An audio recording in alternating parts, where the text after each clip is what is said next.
ഏകീകൃത കുർബാനയിൽ നിന്ന് പിന്നോട്ടില്ലെന്ന് എറണാകുളം അങ്കമാലി അതിരൂപത വികാരിയായി ചുമതലയേറ്റെടുത്ത ജോസഫ് പാംബ്ലാനി. മാർപ്പാപ്പയുടെ തീരുമാനം അന്തിമമാണ്. സമരം അവസാനിപ്പിക്കണമെന്നും ഒരുമിച്ചിരുന്ന വിഷയം ചർച്ച ചെയ്യാമെന്നും പാംബ്ലാനി പറഞ്ഞു.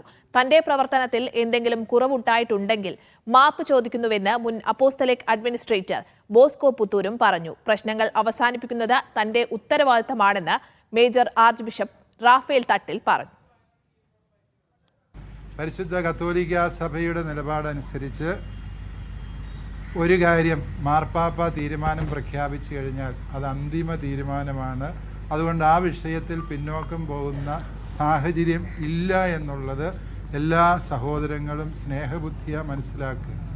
തീരുമാനങ്ങളിൽ മാറ്റമില്ല. പക്ഷേ ഈ ഏകീകൃത കുർബാന അർപ്പണ രീതി നടപ്പിലാക്കുന്നതിനുള്ള ബോധവൽക്കരണത്തിൻ്റെ ഭാഗമായിട്ട് ഞായറാഴ്ചകളിലെ നിശ്ചിത സമയങ്ങളിലുള്ള വിശുദ്ധ കുർബാനയിൽ ഒരു കുർബാനയെങ്കിലും ചൊല്ലുന്ന വൈദികർക്കെതിരായി മറ്റ് നടപടികൾ ഉണ്ടാവില്ല എന്ന് മുൻകൂട്ടി അറിയിച്ച കാര്യമാണ്. ആ അറിയിച്ച കാര്യം തുടരാൻ തന്നെയാണ് സിനഡ് തീരുമാനിച്ചിരിക്കുന്നത്. അതിൽ മാറ്റമില്ല. അപ്രകാരം ഈ ഒരു നിലപാട് അത് എന്നത്തേക്കാണത് മാറ്റാൻ പറ്റുക എന്നുള്ളത് കൂടിയാലോചനകൾക്ക് ശേഷം തീരുമാനമെടുക്കുന്നതായിരിക്കും.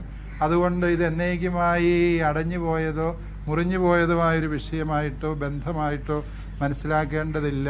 എറണാകുളം അങ്കമാലി അതിരൂപതയെ കേൾക്കാനും അവരുടെ വിചാരങ്ങളും വികാരങ്ങളും മനസ്സിലാക്കാനും സിനഡ് ആത്മാർത്ഥമായിട്ട് ആഗ്രഹിക്കുന്നുണ്ട്.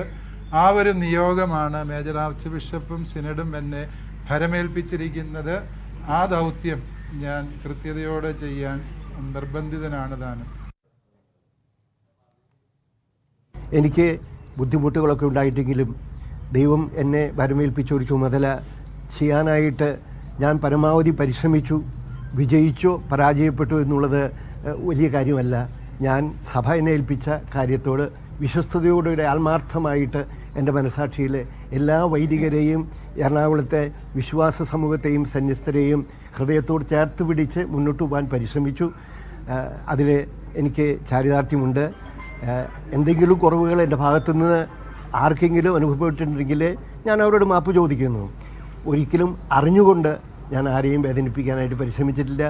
ഒരു കർക്കശമായിട്ടുള്ള വാക്കുകളും ഞാൻ എൻ്റെ ഭാഗത്തുനിന്ന് ഉണ്ടാകാനായിട്ട് ഞാൻ ഇട കൊടുത്തിട്ടില്ല. എല്ലാവർക്കും നന്ദി.